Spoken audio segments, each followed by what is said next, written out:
STM 카톡 카탈로그로 만나보는 우리나라 자동차. 한국 자동차의 역사와 그 시절 추억 속 카탈로그 속으로 떠나보시죠. 자, 보시는 화면은 현대자동차에서 생산한 소형 승용차를 생산 연도별로 정리해 놓은 것입니다. 우리나라 최초의 고유 모델인 포니를 시작으로 하여 엑센트, 베르나에 이르기까지 국민들의 발휘되어 주었던 다양한 소형차 모델들을 볼 수 있습니다. 그런 모델들 중 오늘 카탈로그로 만나볼 모델은 바로 포니 엑셀과 프레스토입니다. 사진으로 볼 수 있듯이 프레스토는 포니 엑셀을 세단 형태로 만들었을 뿐 실질적으로는 동일한 모델이라고 볼 수 있어 함께 소개해 드리려고 합니다. 자, 이제 포니 엑셀과 프레스토의 카탈로그를 살펴보겠습니다. 포니 엑셀이라는 이름에서 알 수 있듯이 이 모델은 한국 최초의 고유 모델인 현대 포니의 후속 모델이자 엑셀의 1세대 모델로서 1985년에 출시되었습니다. 모델명인 포니 엑셀은 포니 엑설런트, 즉 뛰어난 포니라는 의미를 가지고 있었습니다. 또 해치백과 세단의 두 가지 형태로 만들어졌으며 해치백은 포니 엑셀, 세단은 프레스토라는 모델명으로 판매되었지만 거의 동일한 모델이라고 볼 수 있습니다. 이처럼 국내에서는 해치백과 세단의 모델명이 달랐지만 1986년 미국에 수출할 때에는 두 모델 모두 엑셀이라는 모델명으로 수출되었으며 미국 수출 첫 해인 1986년에만 16만 8천여 대를 팔아 미국 진출 첫 해에 가장 많이 판매된 수입차라는 기록을 가지고 있습니다. 당시 경쟁 모델로는 대우 맵시나와 르망, 기아 프라이드 등을 들 수 있습니다. 특히 프라이드와 르망은 포니 엑셀 못지않게 많은 사람들의 사랑을 받은 소형차였는데요. 기아 자동차, 대우 자동차 편에서 자세히 살펴보겠습니다. 그럼 포니의 후속 모델이자 1세대 엑셀인 현대 포니 엑셀 프레스토를 자세히 만나보겠습니다. 다음 페이지에는 포니 엑셀의 옵션과 실내 공간에 대해 설명하고 있습니다. 포니 엑셀은 소형차였지만 당시 기준으로 고급 옵션을 여럿 장착하고 있었습니다. 실내 구성에 대해 사진으로 상세하게 표현되어 있는데요.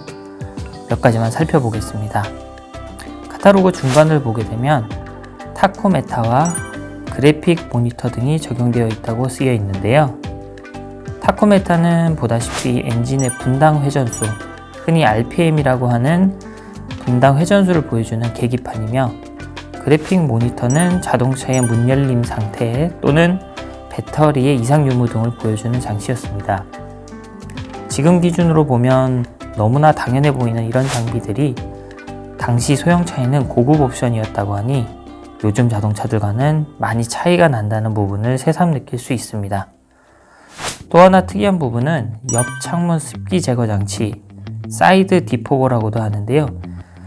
이 장치는 대시보드 측면에 위치하고 있으며 공조 장치의 바람이 옆 창문 쪽을 향하게 만들어져 있어 결로를 없애는 역할을 하였습니다.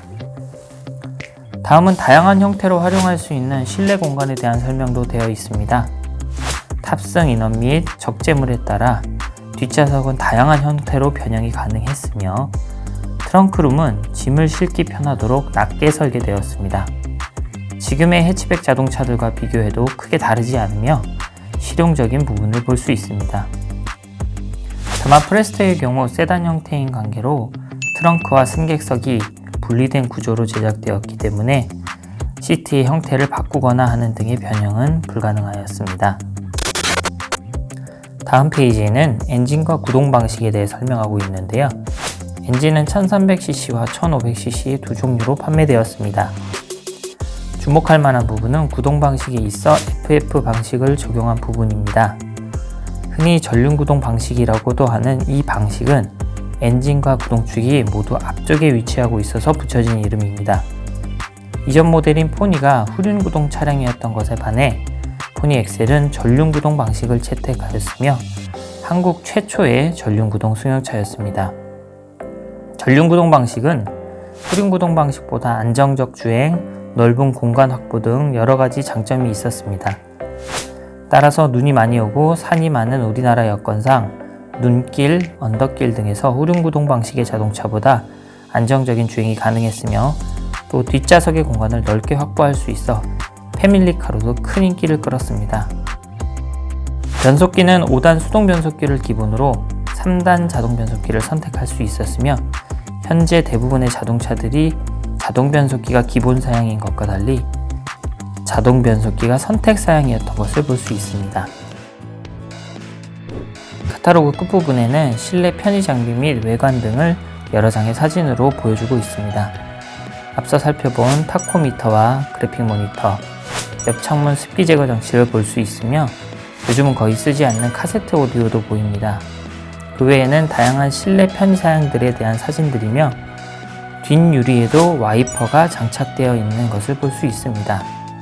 이는 고속주행 시 뒷유리가 많이 더러워지는 해치백의 특성상 장착된 것으로 요즘 생산되는 해치백들과 같은 것을 볼 수 있습니다. 하지만 세단인 프레스토는 다른 세단 형태의 차량과 마찬가지로 와이퍼가 없었던 점이 포니 엑셀과 달랐습니다. 마지막 페이지는 포니 엑셀과 프레스토의 주요 제형 및 옵션 사양을 보여주고 있습니다. 두 모델은 차체의 크기가 거의 동일한 것을 볼 수 있는데요. 다만 프레스토의 경우 세단 형태로 인하여 전장이 포니 엑셀보다 175mm 더 긴 것을 볼 수 있습니다. 참고로 차량 가격은 포니 엑셀이 365만원부터 469만원, 프레스토가 445만원부터 474만원까지로 판매되었고요. 당시 근로자 가구 월 평균 소득이 약 43만원 정도였다고 하니 그 가치를 짐작해 볼 수 있습니다.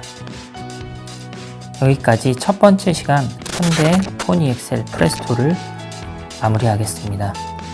포니의 후속 모델이자 우리나라 최초의 전륜구동 승용차인 포니 엑셀, 미국의 1,000대 수출을 시작하며 본격적인 국산 자동차의 수출을 알린 의미 있는 모델이었습니다. 다음 시간에는 이번 시간 살펴본 포니 엑셀의 후속 모델이자 2세대 엑셀인 현대 엑셀을 함께 보도록 하겠습니다. 감사합니다.